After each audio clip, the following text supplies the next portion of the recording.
Hey, I'm Tracy Moore, the writer, director, editor, and cameraman of the movie Vector.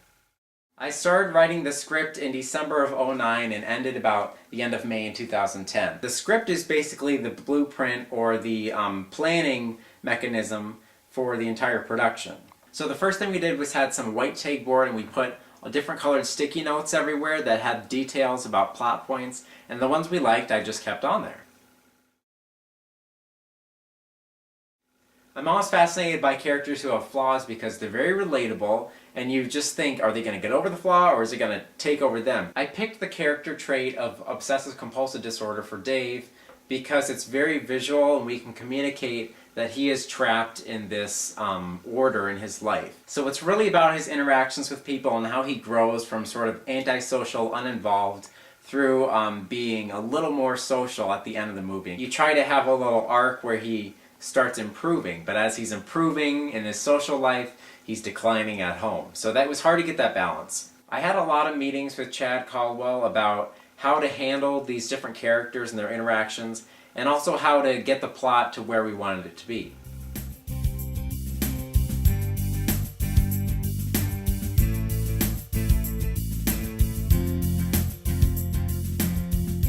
The scenes with the villain were challenging because I didn't want this villain to be silly. I wanted him to be scary and I wanted there to be a reason that we needed him defeated. If you look at the story from the surface, you might think the real villain is Victor, and in a way he is. But I think if you look deeper, the real villain in the story is Dave himself. Because he's really trying to overcome what he's been used to, what his life has been like before, and sort of breaking out of his comfort zone to interact with the people who he sees every day. About 4 characters were cut halfway through the writing process. So I have written scenes for them, and I decided, you know what, there's a lot of characters, so then I had to cut some. The writing does take a long time, but it is fun to see how the characters develop from just a name or just an idea to a fully developed person who speaks and breathes on page. Casting the movie is really fun because you're finding all these creative people that can help you just communicate this project and who are really going to collaborate with you the entire time. For the first time we did a full read-through of the script with the cast, and that was really helpful for me to see their interpretations of the characters and also for them to sort of understand what the big picture was. The costumes for this movie were pretty simple, and that was sort of a sigh of relief for me because it helps with the continuity of the scenes. And we actually went through about 60 pairs of gloves throughout the whole production. I like the plastic sheets, the knives, the plastic gun, the petri dishes, and the billboard signs for Braden's character Max. Another one of my favorite props was the celery in the flower vase, and I bet I'll get a lot of questions about that.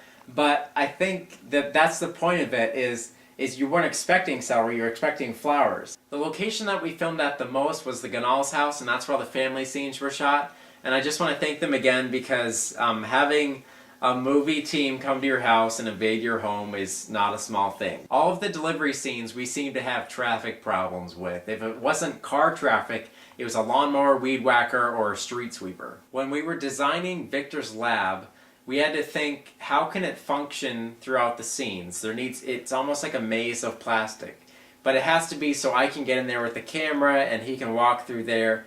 And also the confrontation scene near the end, we needed to plan out the design so it would work with those scenes. It took about an entire day to set up all the elements of Victor's lab, and Matt Rhodes helped tremendously with that whole process.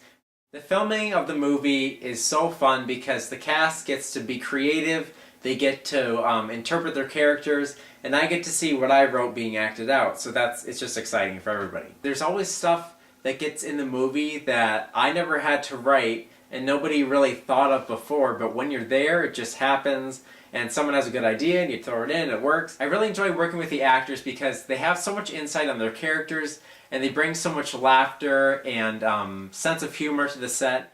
Some of my favorite scenes tend to be also some of the more challenging scenes, such as the dinner scene.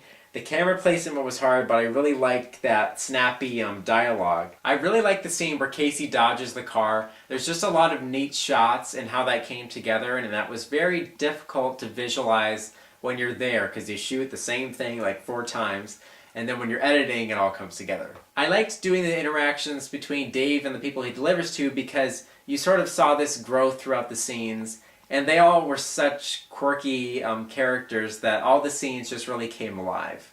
Any scene within a car or shooting out the back of a car, they can be challenging because you have a limited amount of space. When I'm watching a regular movie, I try to listen for what the music is like, because the music plays such a big emotional part with the audience's connection to what they're watching. I found that music helped establish some characters in this movie, because at the beginning of the movie, Dave is listening to classical music, which is very predictable, orderly, that's how he likes things. But near the end, he listens to Sterling's music, which is original, it's fun, it's more upbeat. We had Liam Delaney play guitar, we had Matt Rhodes that played banjo. I played some piano for it. When I was recording the piano music, I had the computer screen, I was watching the monitor and playing to the screen.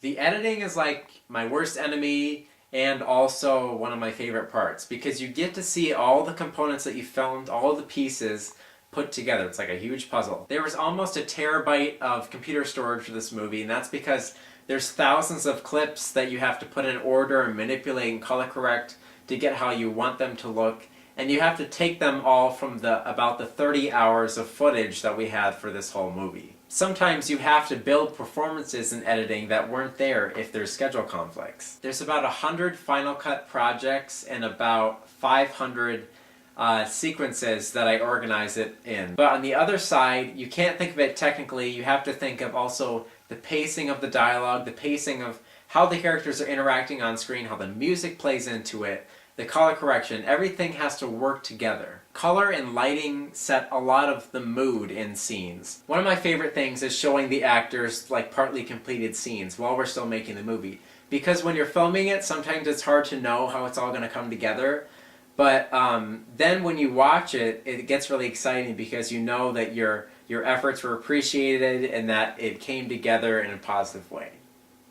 This project would not have been completed without the support of my family and all the efforts from the cast members and their family members, because it is a lot of time to devote to one project. But we had such a blast making it, and you get to have such a variety of experiences.